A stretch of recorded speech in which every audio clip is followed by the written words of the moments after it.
The carnival appeared overnight at the edge of Ferris Vale, as if it had grown from the darkness itself. By sunset, the field was alive with music, laughter, and the smell of frying sugar. Children darted between legs, clutching prizes far too big for them. Neon lights blinked in perfect rhythm, casting the grass in red, blue, and gold.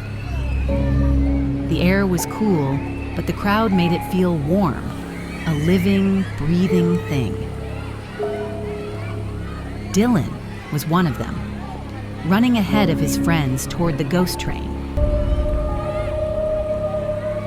6 of them went in.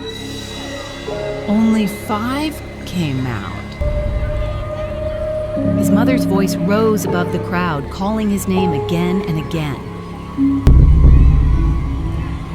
Some people turned to look. Most didn't.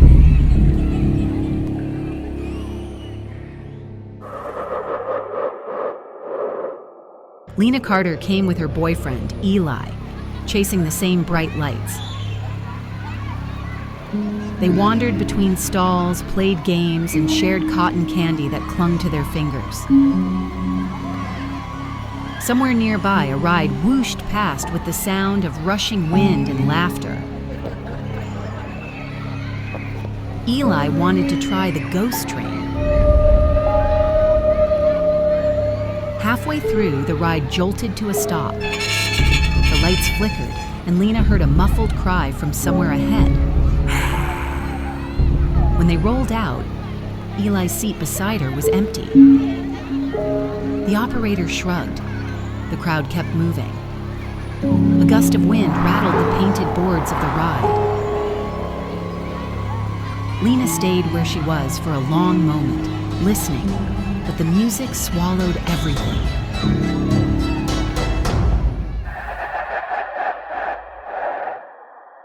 Lena came back alone, her eyes scanning every ride. The carnival felt even louder now, each voice and bell clanging over the other. She saw a man enjoying the Ferris wheel, waving each time he passed.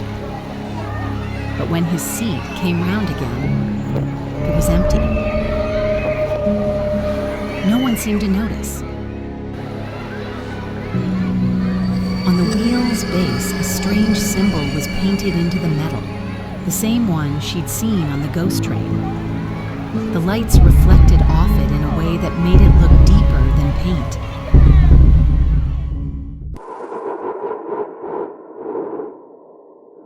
A young woman disappeared in the Hall of Mirrors.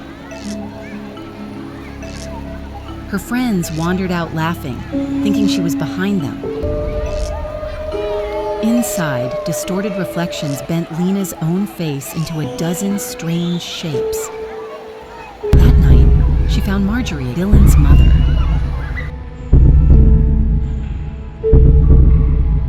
"I've asked everyone," she said. "I even went to the police. Nothing." She lowered her voice. "I think they took him. But he's my son. I'll keep looking."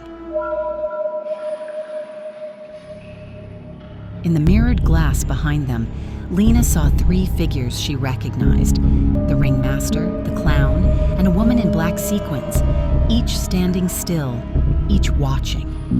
Their faces didn't move, even when the crowd did.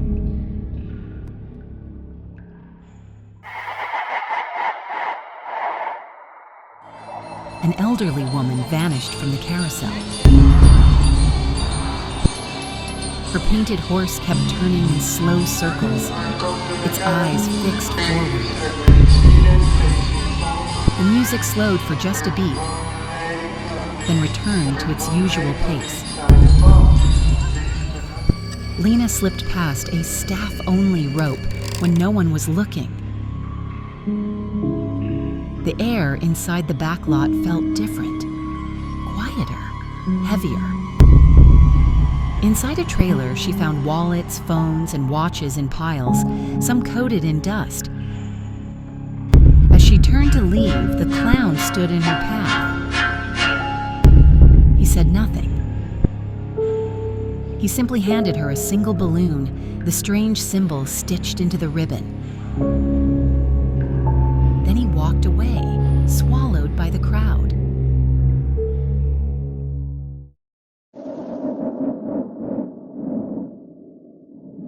A woman in her 30s stepped into the fun house and never came out. The lights outside were brighter now, almost harsh, bleaching the colors from people's faces. The music was louder, too. So loud it seemed to vibrate in Lena's chest. Marjorie overheard two carnies whispering, "Tomorrow's the last one." Even Lena's heart raced. She tried a service gate at the back of the grounds, thinking it might lead out. It looped her back to the Ferris wheel.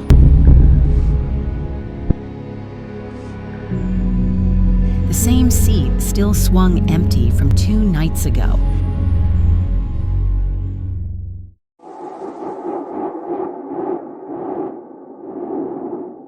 The carnival was at its busiest, a wall of noise, color, and motion that felt almost suffocating. Lena spotted a tent tucked between stalls, half hidden behind a curtain of string lights. Through a gap in the fabric, she saw the missing people, all of them, including Eli, lit by a strange glow from the symbol on the ground. Their faces were pale, their eyes fixed on nothing. Before she could reach them, the ringmaster and the clown stepped into her path. "We're leaving town now," the ringmaster said. "We have our 7. There was a flash of unnatural light. The carnival was gone. The field lay empty except for paper cups, scraps of colored ribbon, and trampled grass in the shape of its paths. The moon was high and cold.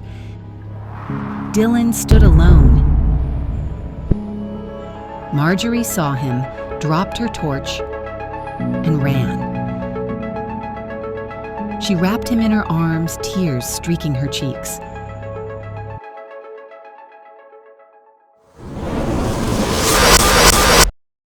The captive staring, Lena's eyes locked on Dylan's. "Take me," she said, voice shaking. "Let the boy go." The light flared.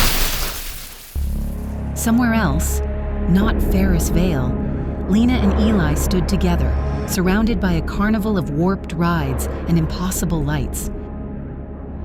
They held hands, but neither spoke.